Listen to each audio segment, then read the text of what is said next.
On va commencer tout de suite avec Axel, avec les opioïdes faibles. Sans transition. Alors les opioïdes faibles en post-opératoire, pour qui comment? Alors déjà, en 2015, un Français sur 6 a reçu des opioïdes. Alors ça paraît rien comme ça, mais c'est quand même 10 millions de Français chaque année qui se voient prescrire des médicaments opioïdes. Alors les médicaments les plus souvent consommés, c'est les paliers 2, au premier rang desquels le tramadol, seul ou en association. Puis vient la codéine, opium paracétamol, et ensuite, on a les opioïdes forts. Alors ça représente quoi? Ça représente 4 décès par semaine en France. 4 décès par semaine liés à l'utilisation des opioïdes, décès de cause directe. On ne parle pas des décès en association. Une fois sur deux, les intoxications graves sont liées à un opioïde faible.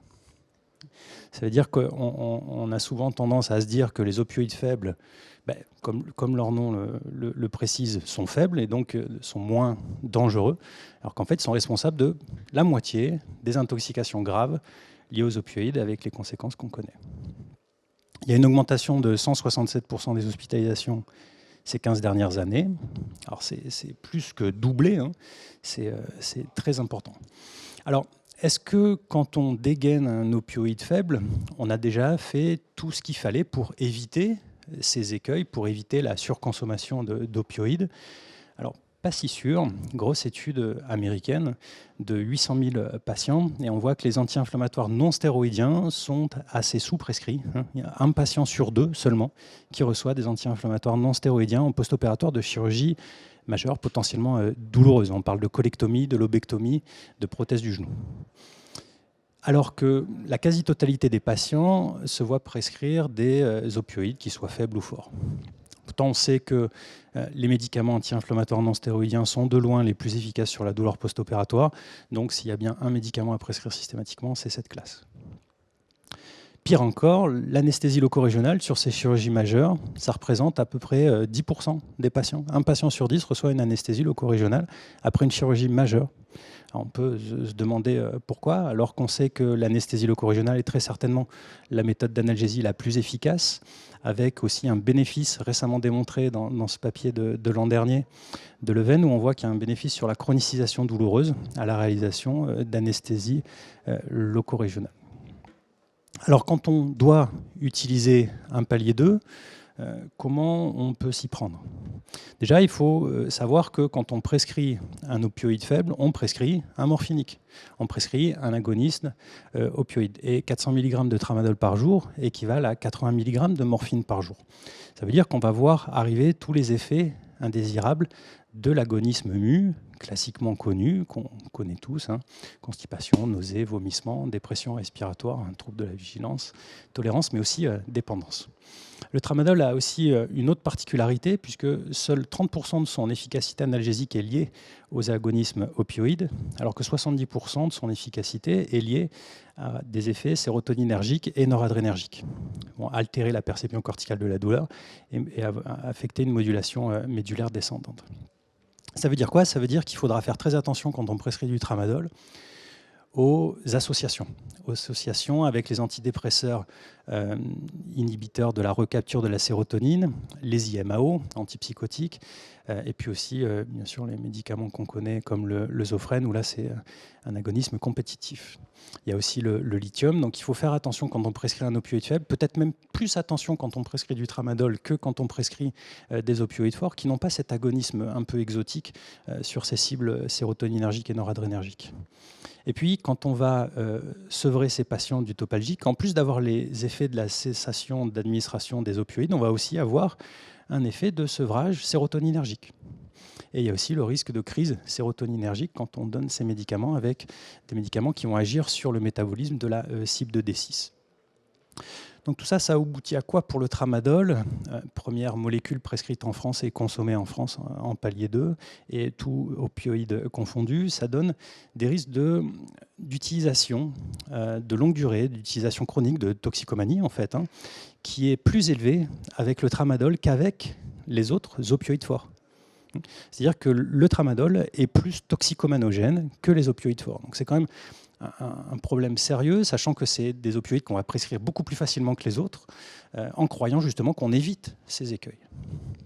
Alors la codéine, c'est pas vraiment mieux. La codéine est aussi métabolisée par les cytochromes P2D6, avec un gros warning américain et puis français chez l'enfant, c'est-à-dire que la codéine chez l'enfant c'est terminé à cause justement de ces métabolisations. Et la NSM nous rappelle que la codéine est également contre-indiquée chez les femmes qui allaitent, bon, ok, mais est contre-indiquée chez tous les patients connus comme étant des métaboliseurs ultra rapides des substrats du cytochrome CYP2D6. Alors quand un patient est naïf de codéine, allez savoir s'il est métaboliseur rapide des substrats des cytochromes CYP2D6, c'est très très compliqué. Ce n'est pas des tests qui sont accessibles en routine. Ça veut dire que quand vous prescrivez de la codéine à un patient naïf de codéine, vous vous exposez au risque que ce soit un métaboliseur rapide et donc qui ait des effets indésirables très importants. Alors la poudre d'opium, c'est le dernier palier 2 qui nous reste, a l'avantage d'être une morphine faiblement dosée, en quelque sorte, avec une poudre d'opium qui est titrée à 10% de morphine en base anhydre. Il y a une efficacité retardée, donc il faut la prendre en considération quand on administre ce médicament, qu'une fois que le patient l'a pris, il faut attendre 2 à 4 heures pour atteindre le pic plasmatique.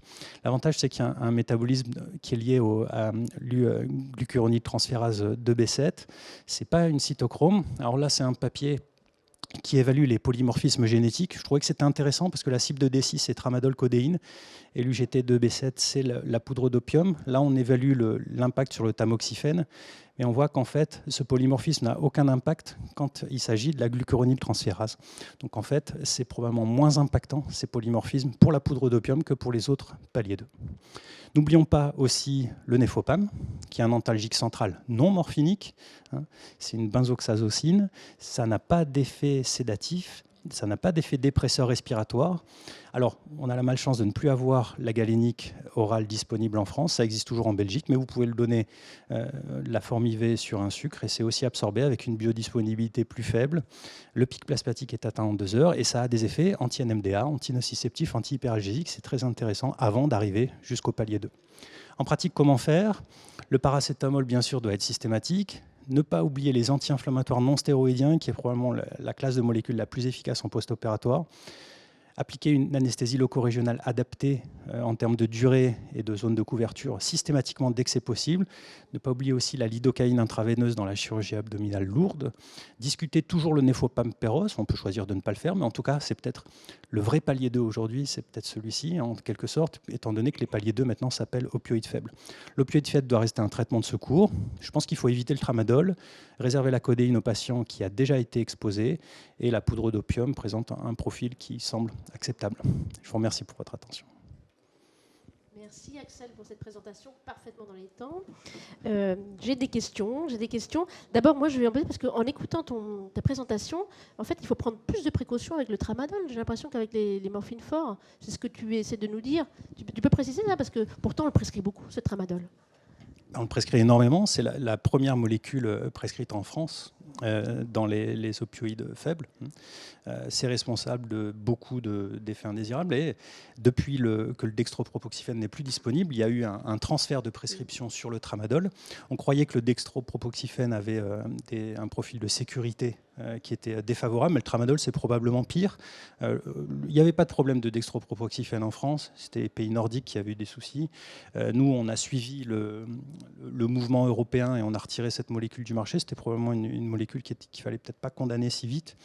Quoi qu'il en soit, le tramadol, effectivement, il y a des agonismes mu qu'on connaît, on sait les manipuler, on sait les anticiper, comme avec les opioïdes forts. Il ne faut pas les négliger, ils ne sont pas plus forts qu'avec les opioïdes forts, mais le tramadol a la particularité d'avoir 70% de ses cibles pharmacologiques qui concernent les effets sérotoninergiques et noradrénergiques, pour lesquels on a un peu moins de recul, puis on ne s'y attend pas forcément.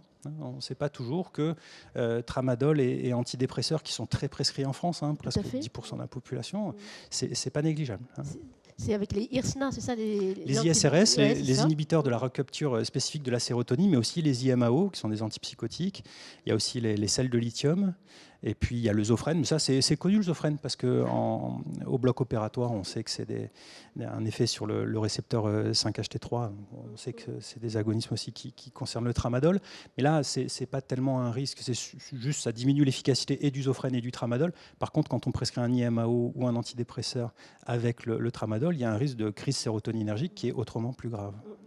Et c'est vrai que ces tramadol, il y a beaucoup de gens qui ne le supportent pas, il y a beaucoup de nausées, de somnolence.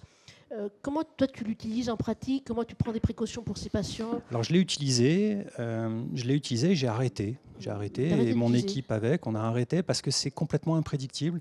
Et il y a bien un patient sur 5 qui tolère mal le tramadol. Et quand on laisse son patient sortir en post-opératoire avec une ordonnance de tramadol, il n'a jamais été exposé au tramadol. Il va le prendre tout seul chez lui.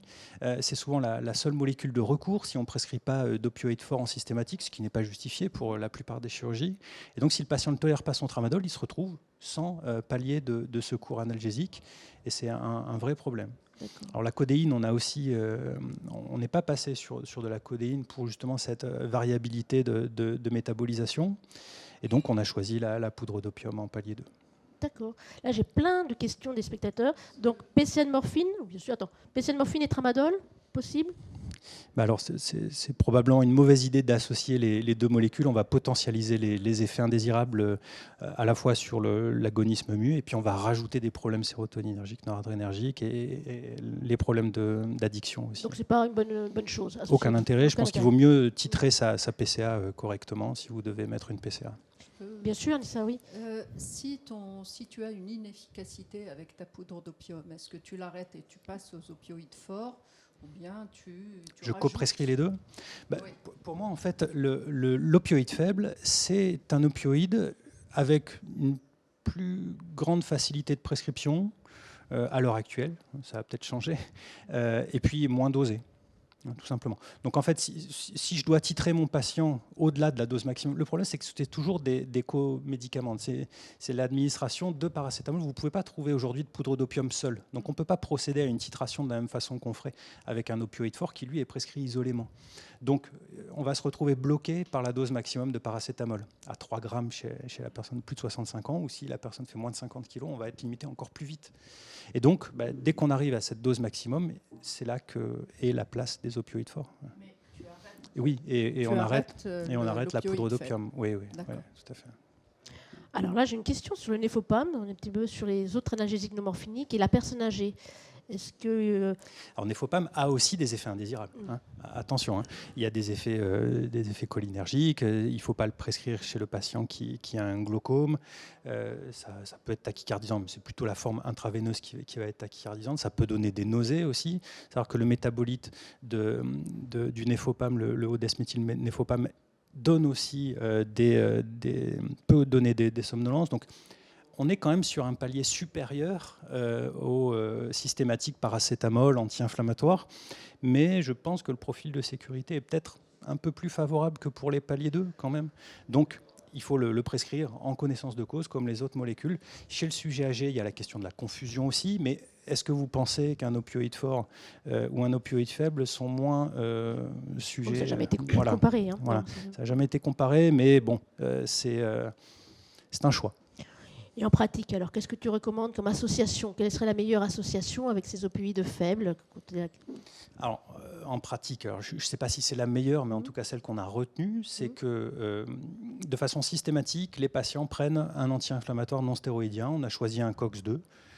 Sur les résultats de l'étude Precision, qui a exposé des patients qui avaient des rhumatismes inflammatoires à des doses quasi maximales d'anti-COX-2, et chez des patients qui étaient cardiaques, des patients qui avaient déjà été exposés à un infarctus ou un AVC. Ils ont pris pendant près de 2 ans des anti-inflammatoires de type COX-2. Il n'y avait pas de surmortalité, ou il n'y avait pas une augmentation des événements cardiaques majeurs.